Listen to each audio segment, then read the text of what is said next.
Faites attention, dans les derniers temps, il va y avoir des esprits séducteurs. Qu'est-ce que c'est un esprit séducteur? On sait que c'est un esprit démoniaque qui cherche à écarter les hommes de la vérité et à les entraîner à leur...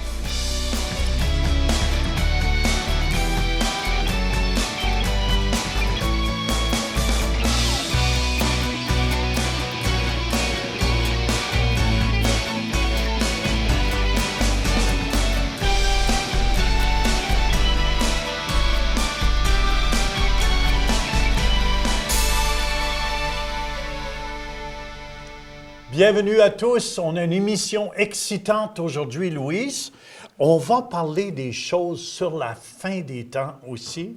Et on va parler des choses qui se produisent. Il y a un télescope que tu vas parler. Oui, sur cette émission, Jean, je vais parler d'un certain télescope qui est la propriété justement du Vatican et comment les gens aujourd'hui peuvent être séduits. Même le Vatican, même les gens qui travaillent là-bas, peuvent être séduits justement par des esprits séducteurs pour nous amener dans une voie qui n'est pas la voie de Dieu. Et c'est important aussi de comprendre, ceux qui sont à la maison, là, que Jésus dit dans un clin d'œil, en un instant, Jésus va venir chercher tous les croyants de la terre. Et beaucoup, le diable veut toujours ratourer les choses, pour mélanger les choses afin que les gens croient que c'est des martiens qui sont venus nous chercher ou des soucoupes volantes. Oui, c'est des mensonges. Et c'est des mensonges du diable. On appelle ça des esprits séducteurs qui vont venir pour séduire les gens. Et c'est pour ça qu'on va aller, c'est très important que vous écoutiez attentivement à la maison, là. Amen, ce que mon épouse va partager au centre réveil. On y va ensemble. Écoutez, ce matin, on va vous... Écoutez bien, je crois que les gens placent leur confiance dans les choses de ce monde, mais les choses de ce monde, c'est pour vous éloigner de la parole de Dieu.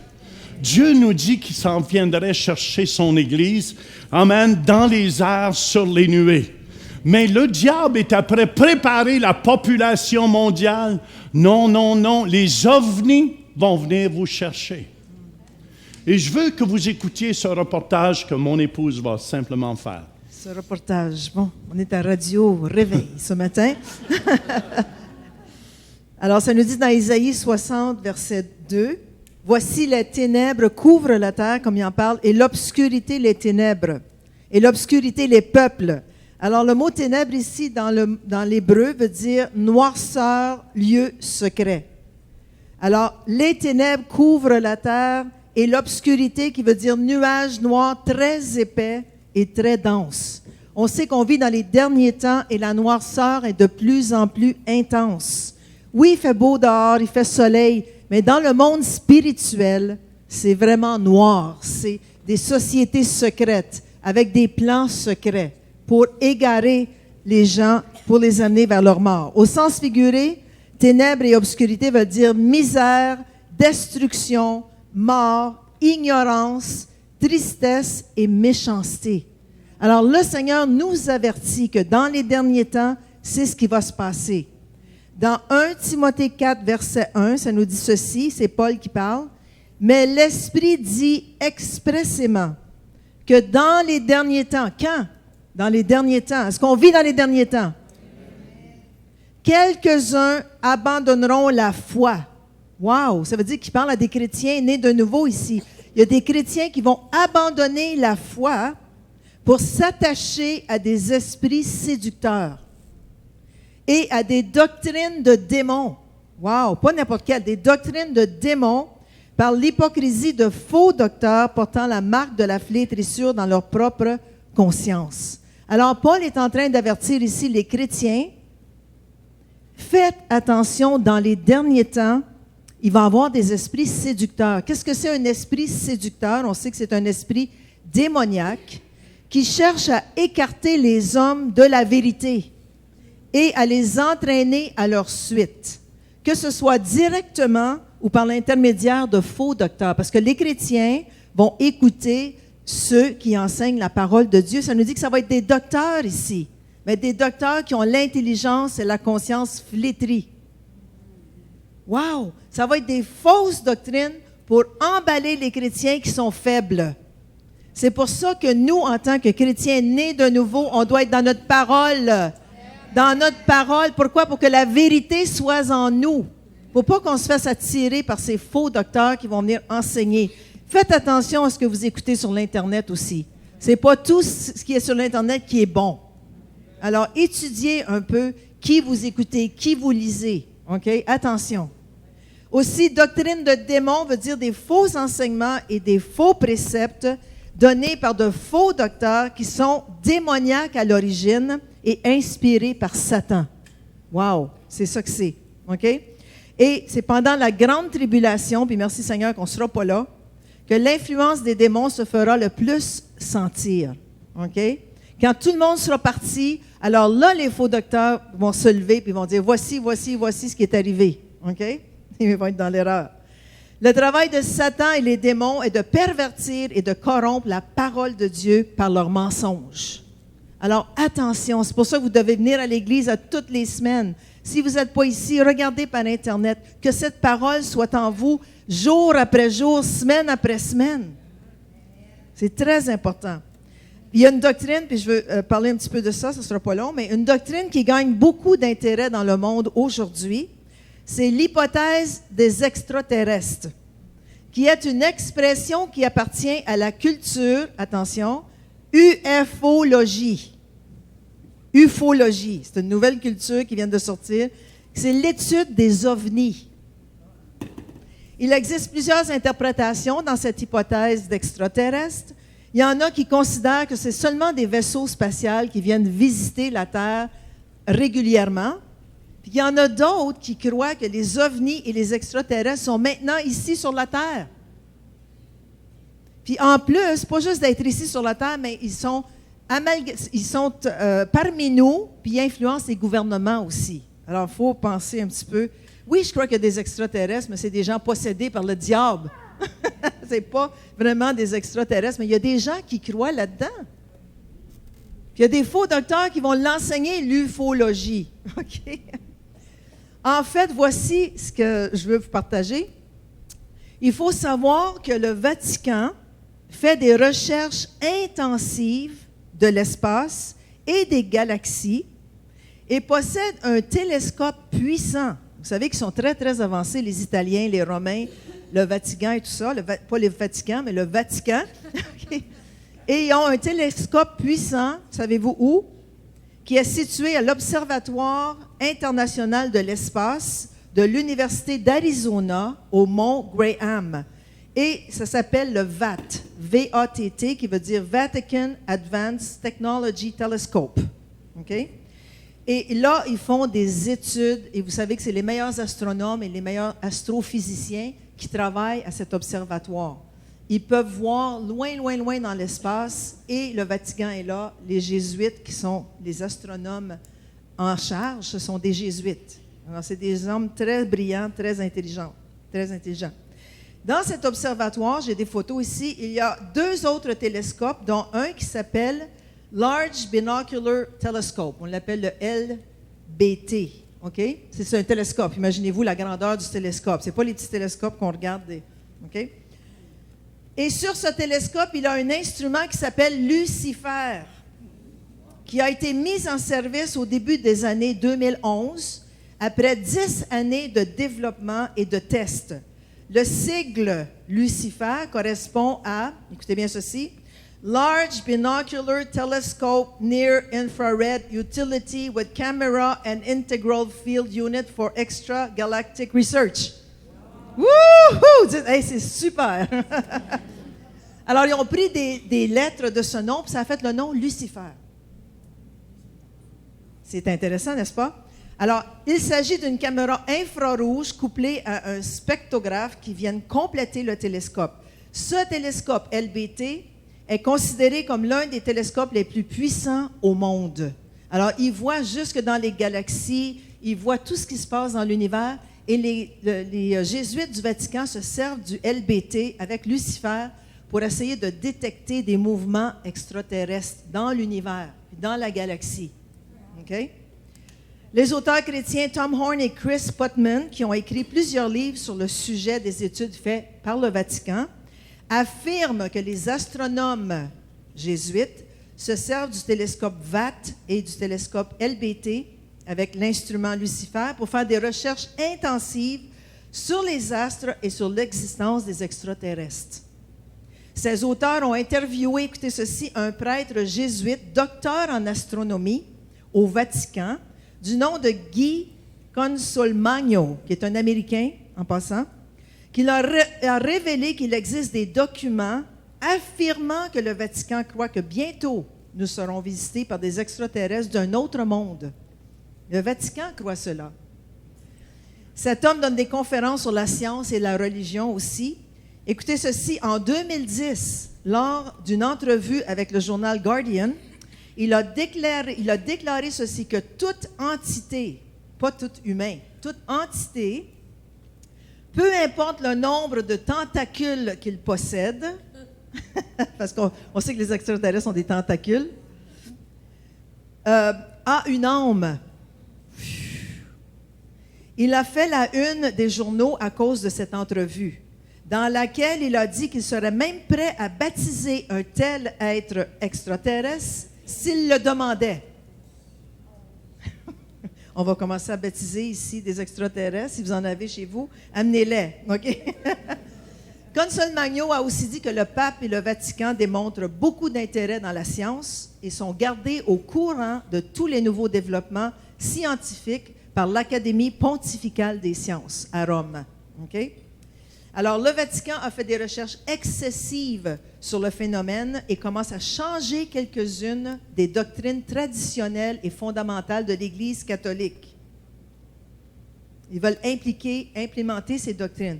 Un certain théologien catholique enseigne même, puis je l'ai entendu sur YouTube, enseigne même que Marie, la mère de Jésus, aurait été enlevée par des extraterrestres et que Jésus serait un être hybride surnaturel et que les extraterrestres viendront bientôt chercher les chrétiens. Quand l'enlèvement va avoir lieu, qu'est-ce que vous pensez que les gens de ce monde vont dire? « Ah, mais les extraterrestres sont venus les chercher. Il y en a 1 milliard qui sont partis, mais il y avait plein de secours volants qui sont venus les chercher. » Attention aux enseignements des faux docteurs. Aux États-Unis, 1 sur 2 croit aux ovnis. 1 sur 2. Et en Angleterre, plus que ça. Il y a plus de gens qui croient aux ovnis qu'à l'existence de Dieu en Angleterre. Alors, on sait que ces activités sont démoniaques, mais que les gens de ce monde sont prêts à accepter n'importe quoi parce qu'ils ont refusé l'amour de la vérité. Puis ils vont croire à tous ces mensonges, à ces folies qui viennent directement de l'enfer, qui viennent du diable, pour écarter et éloigner les chrétiens nés nouveaux de la parole de Dieu puis de l'Église. Alors, qu'est-ce qui est important? La parole de Dieu. Amen. Se croyant sages, ils sont devenus fous. C'est pour ça, je crois, que Jésus s'en vient chercher une Église, amen, glorieuse. Nous, on ne sera pas pris par toutes ces choses-là, puis on n'embarquera pas dans ces choses-là, et ça va protéger l'Église. Qu'est-ce qu'on vous donne là? C'est de l'information qui est très important qu'on comprenne et qu'on sache que ça existe. Amen. Vous pouvez aller voir sur Internet, vous allez en lire encore beaucoup plus, mais il ne faut pas partir avec peur dans ces choses-là. OK? Il y a de plus en plus de sociétés secrètes, je vais en parler un peu la semaine prochaine, mais qu'est-ce qui est important de savoir? Amen. Nous, c'est pour ça qu'il faut témoigner de l'amour de Dieu, témoigner de la parole de Dieu. On ne peut pas être endormi avec tout ce qui se passe là. Amen. Quand l'Église va être enlevée, sont après préparer le peuple pour discréditer la parole de Dieu, pour leur dire, des ovnis ont venu enlever ce monde. Écoutez bien, c'est grave, parce que c'est toujours de dénigrer Dieu. Amen. Et c'est toujours de dénigrer la parole de Dieu. Je me souviens, c'est important, comprenez-vous, puis témoignez de Jésus. N'ayez pas peur. Qu'est-ce qui peut nous empêcher de laisser briller notre lumière? Qu'est-ce qui vous empêche de laisser briller votre lumière? Je veux juste regarder ici Moïse. Un jour, Dieu l'a appelé. Et on voit Moïse dans Exode 3:11. Qui suis-je pour aller vers Pharaon? Qui suis-je pour aller devant les grands de ce monde? Est-ce que vous me suivez? C'est important de comprendre que vous êtes des fils et des filles de Dieu. Que Dieu a payé le prix pour vous, que vous soyez ses enfants. C'est important de comprendre cela dans ces derniers jours. Amen. Pharaon représente les autorités du monde. J'ai eu l'occasion de témoigner à des présidents. J'ai eu l'occasion de témoigner à des premiers ministres. Je me souviens le jour où j'ai témoigné à René Lévesque. René Lévesque qui était dans une station de radio, je me suis trouvé devant lui, il y avait ses gardes de corps autour de lui, et j'ai partagé à René comment Jésus l'aimait, et qu'il fallait qu'il dise oui à Jésus, parce que lui, à ce moment-là, il enseignait aux Québécois de dire oui pour l'indépendance du Québec. Et moi, j'avais un de mes longs jeux que je venais de faire, ça s'appelait « Je te dis oui ». Et j'ai pu lui donner à René et lui dire « Dis oui à Jésus ». Ça, c'est le vrai oui qu'il faut dire. Mais qu'est-ce qui vous empêche? Écoutez bien. Amen. On est des enfants. On est encore plus élevés. Je vous dis, on est encore plus élevés que tous les présidents de ce monde. Dieu nous donne autorité. On est des ambassadeurs de Christ. Il ne faut pas avoir peur. 2, qu'est-ce qui peut nous empêcher de laisser briller? On voit ici Moïse. C'est avoir la foi dans le surnaturel. Dieu va toujours faire un miracle quand vous en avez besoin. Dieu va toujours faire, on voit ici dans Exode chapitre 4 au verset 1, « Voici, ils ne me croiront point. » Ça, c'est Moïse qui parlait. « Ils ne m'écouteront point. Ils n'écouteront point ma voix, mais ils diront, « L'Éternel ne t'est point apparu. » Parce que Dieu envoyait Moïse. Dieu vous envoie. Allez partager la bonne nouvelle dans le monde. Allez-y partager. Et je vous dis, amen, qu'est-ce qui fait la différence? C'est le surnaturel. C'est pour ça qu'on vous enseigne dans Kairos à fonctionner. J'ai des DVD, on vous enseigne comment prier avec les malades, comment voir des miracles, vous aussi. C'est le désir de Dieu qu'on porte beaucoup de fruits. C'est son désir. Il veut se glorifier à travers vous. Est-ce que vous voulez? C'est ça, ça dépend. Et Moïse se sentait pas capable. Il dit, ils croiront point, ils m'écouteront point. Dieu dit, hey, attention, je vais faire tellement des miracles qu'ils vont t'écouter. Il dit, jette ton bâton par terre. Il jette son bâton par terre, puis ça devient un serpent. Après ça, Dieu dit, ramasse-le. Moi, j'aurais hésité. Est-ce que vous me suivez? J'aime pas les serpents. Est-ce qu'il y en a qui aiment les serpents ici? Oui, il y en a quelques-uns ici qui aiment les serpents. Mais moi, je ne sais pas, c'est un animal que... Je l'aurais pris par la queue, le plus loin de la tête. Et j'aurais été quand il ne me regardait pas. Et là, je l'aurais pris. Mais c'était le premier miracle. Amen. Et c'est devenu un bâton encore dans ses mains. Et je vous dis que Dieu, si vous commencez à agir, si vous commencez à aller quand il vous le dit, vous allez commencer à voir les miracles. Vous allez commencer à voir la gloire de Dieu. Moi, je vous dis, je tremblais dans mes culottes. Personne ne m'écoutait un jour. Je prêchais dans un bar. Personne ne m'écoutait. Personne. Mais les gens même disaient dans le bar, mais pour qui se prend? C'est pas une église ici. Et moi, je prêchais, je parlais de l'amour de Dieu. Personne ne m'écoutait. Mais tout d'un coup, Dieu dit, lâche ton bâton. Et Dieu a commencé à faire des guérisons et des miracles dans le bar. Je vous dis, ça criait dans le bar. Je suis guéri! Ici, on a de la misère. Est-ce qu'il y a quelqu'un guéri, se cache un peu, puis il arrive des fois, oups, moi j'ai été guéri. Là, j'étais dans un bar, les gens buvaient. Où Satan se manifeste, Dieu est plus puissant que Satan. Dieu s'est manifesté. Et les gens criaient dans le bar, je suis guéri. Jean, c'est vraiment intéressant ce que tu partageais du fait que nous, comme chrétiens nés de nouveau, on doit connaître notre identité comme Moïse a dû apprendre à son identité, dans le Oui, fond. Louise, Moïse, il a essayé de libérer le peuple d'Israël avec la force de son bras. Dieu veut vous utiliser, mais Dieu a dû le mettre de côté pendant 40 ans. Et savez-vous, c'est quoi la leçon qu'il a appris pendant 40 ans? Il dit, « Qui suis-je, Seigneur? » comme on a vu tout à l'heure. C'est très important de connaître que nous sommes ses enfants. Amen. Si vous avez donné votre cœur à Jésus, vous êtes ses enfants à la maison. Numéro 2, qu'est-ce qui est très important, Louise? Qu'est-ce qui peut nous empêcher de laisser cette lumière briller à travers nous aussi? C'est important, un manque de foi dans le surnaturel. Oh.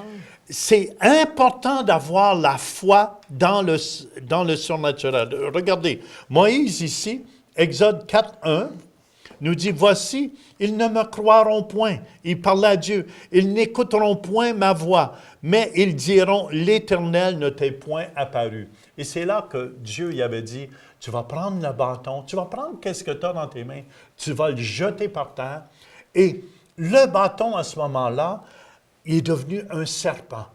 Je ne sais pas si j'aurais été brave quand Dieu a dit, c'est ramasse le serpent. Mais Moïse, après ça, Dieu a dit, prends le serpent dans tes mains. Et souvent, le surnaturel, on a besoin du surnaturel, Louise. Le surnaturel nous montre que ce n'est pas notre force à nous, mais c'est la force de Dieu qui vient à travers nous. C'était vraiment son signe surnaturel, son bâton, qui prouvait que Dieu l'accompagnait. Alors nous, vraiment, le signe surnaturel pour moi, là, ce que je ressens, c'est vraiment l'onction que l'on reçoit du Seigneur pour justement aller puis faire ce que le Seigneur nous demande de faire, comme Moïse le fait avec son bâton. Justement. Troisièmement aussi, Louise, qu'est-ce qui peut nous empêcher? Il ne se sentait pas habile pour parler. Et souvent, on pense qu'on n'a pas les mots. Mais je vous le dis, l'Esprit Saint va venir puis il va vous donner les mots. Moïse bégayait ici. Exode chapitre 4, au verset 10, Moïse dit, « Seigneur, je ne suis pas un homme. » Il bégayait, qui est la parole facile. Et ce ni d'hier, ni d'avant-hier, et même depuis que tu parles à tes serviteurs, car j'ai la bouche, la langue embarrassée. Et Dieu y a dit, va donc, je serai avec ta bouche et je t'enseignerai ce que tu auras à dire. Et souvent, Louise, des fois, même moi, parce que je suis né en Ontario, et souvent, je n'ai pas le bon vocabulaire français. Et au début, ça m'intimidait de parler de Jésus. Ça m'intimidait surtout devant les Français de France, devant les Québécois ou devant mes frères africains. Et ils disaient, mais tu parles donc bien bizarre, toi. Mais, vous savez, Dieu m'a appris d'accepter là où je suis né. Et si je parle le français que je parle, je fais mon plus grand possible afin que vous entendiez ce que Dieu a à dire. Je pense que l'important, c'est de communiquer le message. Même Moïse, Jean, si on regarde plus tard dans sa mission, c'est lui-même qui parlait au Pharaon. Alors, l'onction de Dieu, le signe surnaturel que Dieu a mis sur lui, c'est qu'il a été capable de parler à la fin de son ministère. Puis souvent, on se demande, bien, est-ce que je vais être capable de témoigner? Est-ce que je vais être capable d'aller puis faire ce que Dieu me demande de faire? Même Moïse, il dit, Seigneur, envoie donc quelqu'un d'autre. Et souvent, c'est ça. Non, Dieu veut vous envoyer à la maison. Ça, c'est tellement important. Dans Exode 5:13, il dit, Seigneur, envoie qui tu voudras envoyer.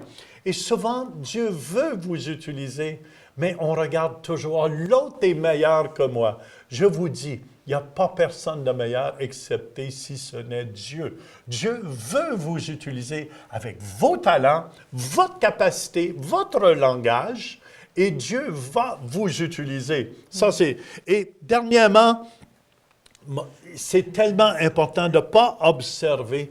Il y a une parole dans Ecclésiaste 11:4 que j'aime beaucoup. « Celui qui observe le vent ne sèmera point, et celui qui regarde les nuages ne moissonnera point. Et souvent, Louis, je vois les gens qui sont dans les estrades, si on va à un match de foot, on va à une partie d'hockey, souvent les gens critiquent dans les estrades.